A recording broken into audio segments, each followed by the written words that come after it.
It's been a tough year for Ja Morant, and today I think we need to talk about, can Ja Morant return to form? In the last couple of games, he's really turned it around, but today we need to see if this is something sustainable and we can see the old Ja Morant back. So, one of the biggest things we got to talk about, though, I think, is the increase of Ja as a playmaker, right? So he gets the ball here in transition, just pushes, does a great job of waiting, right? And then Wells is able to just kind of go up with it nice and easy, right? And then they can push. Again, Ja does a really good job of slow to quick, and this is just a fantastic pass, right? So he's driving. You got Vince Williams calling for it. Ja doesn't go for it. The whole defense collapses in, and boom, you get Vince Williams right at the three ball. Again, what Ja's able to do as a playmaker is really remarkable. He's improved a lot as a lob passer too. You see way more lobs from him. And again, I think he's done a really good job of when he does get downhill of making those reads, those extra plays. And again, this is just a tough read, right? He goes, waits, gets to his pivot foot, right? They spread out. Aldama does actually, obviously there's a big part of it because of Ja pass, but Aldama does a really good job because he forces a Okoro to go alongside him. And by that point, D-Mitch can't really get a hand up to stop it. And at that point, right, they're within striking range. Ja's had a tough year. Now, I'm a big Ja Morant fan or advocate, if you will. But this has been a really tough year for me to watch. So when you look at his overall stats for the season, he's giving you a 22, 4, and 7. I'm like 41 from the field. Atrocious from three. I'm not even going to waste the time on the three ball. And he's still been good from the line, right? But again, Ja does a really good job when he gets downhill, like his ability to then create for others. And because this is actually, again, Ja does a good job of forcing the drive over, because then he forces D-Mitch to stay alongside him. So again, Wells can just catch and shoot. Ja, I think, has greatly improved at his gravity / like forcing plays to be manipulated so that he can get a guy open. And he's doing a really good job at making that read, not taking a ridiculous, attempt at a lay or a dunk. But again, Ja overall has had a lot of games where you're looking at him and you're like, the assists are high, and that's fantastic. But he's giving you 20 on like 22 shots. He's giving you 29 on 28 shots. These are not stupendous looks, again. But that would be disingenuous to downplay, again, stuff like this. Great job. Manipulates Jerome and Allen to come along with him. And again, Ja's been on a tear, though. And so, again, we got to look into that because he's been averaging 26, 7, and 4 in the last about like 7 games he's played. 41 from the field. 19 from 3 on 7 a game. Ja, please. My brother, I'm begging you. Stop shooting the 3. Please. 90 from the line. And we're going to get into Ja scoring here. And we're going to see where he's gone wrong, what he can do better, and if this is really redeemable. Can he bring up this, maintain the scoring output of like 25 and 26, but bring up the efficiency just a little bit? So we're going to look at one of Ja's most recent games in which he performed very well, right? Ja does a good job. He gets the guy out here, right? He pulls, he takes his 3 with this super slow jumper. And again, I think objectively the 3 ball has to stop. He's 19% on 7 a game. I'm going to just be real. I don't know at what point do you not, as a coach, teammate, go, brother, this ain't working. Right? But anyways, Ja gets Jose Alvarado on him. Forces the help over. And again, this is where Ja gets in his bag. This short mid-range to overall mid-range area, Ja is actually not bad at all. So I wanted to look at something. I was like, okay, Ja's mid-range shot.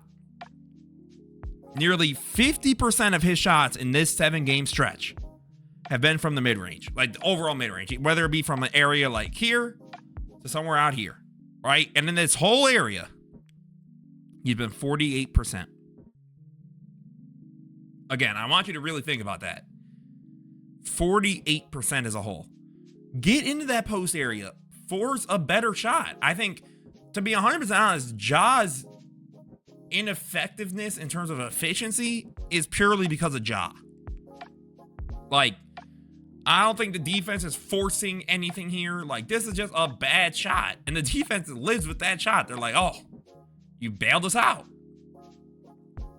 Right? And again, Ja does a good job here. Gets Jose on him. Even with the miss, is able to get it, waits, and throws it up to Edey, who can, again, try and get something better. I think at the end of the day, right, and this is a great job here. You got screen, roll, gets his footing up. Like, this is beautiful basketball. Edey gets the screen. He now has the big man stuck behind him, and he could just rise up, float right over him. To me, again, I think it's tough because, again, as someone who really loves to watch Ja Morant and his game, and it's crazy. That dude could be inefficient one night, and he'll have a night like he did against, I think it was the Suns, and he's playing terrible. He's like 7 for 25. But 3 to 4 of those makes are all within the last, like, 2 minutes of the game. That dude, I don't know what it is. When it's clutch time, he then is able to just ramp it up. So, again, I think, quite frankly, if Ja drove more, right, and just settled in that mid-range, settled in that low post, outside paint, those, 6-footers, 7-footers, I think you would see a significant rise in his efficiency. But again, he's taking 7 threes a game, and when you're only taking like 22 shots, and you're 19% on those shots, no matter what you do anywhere else, you're going to weigh down your thing, your efficiency. So again, Ja, stop shooting threes. I think if he goes back and continues to shoot threes, it's cooked. I'm being so serious. Like, if Ja again, look at how much easier this is. He gets Kelly Olynyk, right? Just rises up and gets the easy middy right at the free throw line.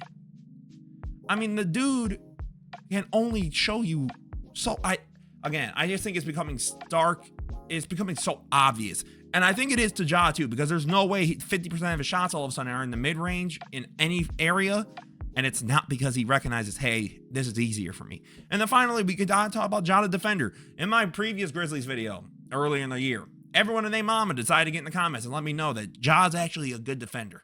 And we can look into that, because I actually do think I've seen some stuff that's been pretty impressive. So finally, we're just going to talk about Ja Morant and what he can do as a defender. I don't think he's an all-world defender. I don't think he's all-class. He shouldn't be all-NBA. But I think he's actually improved a lot. He's done a really good job of keeping his hands active, right? So Brooks is going in, Thompson's cutting, Ja does a good job of forcing himself still in, and then gets it off of Dylan's head, which, by the way, is insane to do. I'm not going to lie. That is nasty work, Ja. You ain't slick. But I like this. Off the turnover, Ja first complains, but he goes, I got to get back in the play. And that, to me, is huge. Because, again, it means that he's not willing to give up on the other end. He does a great job, right? Because Wells does a good job forcing him to slow down. So Ja come right behind Jason Tate, my apologies, goodness, and get the poke. Ja is showing legitimate active hands as a defender. I think at the end of the day, right, like, even here, you see him again come up behind, forces the push. And then again, you got transition plays. It's too late, right? Like, Adams can't get there in time. Ja has actually been a really active defender. So I think that part of his game can be maintained. We've seen it. I also think, though, if this Grizzlies team wants to genuinely compete for a championship, that offensive end of the floor has to improve. I'm glad he's not a complete cone, right? Like, I'm glad, like, he's not just completely picked on. It's like active hunting for him every 5 seconds. Cool. But you also got to be able to score in the bucket at an at least somewhat efficient rate. I ain't saying you got to be Luka or Jokic or Giannis or LeBron. I'm not asking for 50, 40, 90. Let's take less threes. I'll probably jump up to like the high 20s, low 30s at like 4 or 5 a game, maybe 3 or 4 a game. Cool. Your overall efficiency is probably going up to like 45, 46. It's looking a lot more tolerable. But I think in terms of his shot selection, that's what's been holding Ja back. I think he's just been taking terrible shots. And again, I think there's a in-between here. I think Ja's efficiency has still yet to be seen. But I think he's closer to the Ja we've seen these last 7 games than we've seen for the whole season. And again, let me know what you guys think down below. You might disagree. As always, this was Emster Knows Hoops. Don't forget to leave a like, comment, subscribe. Let me know what you guys think about Ja Morant. As always, guys, this was Emster. Peace out.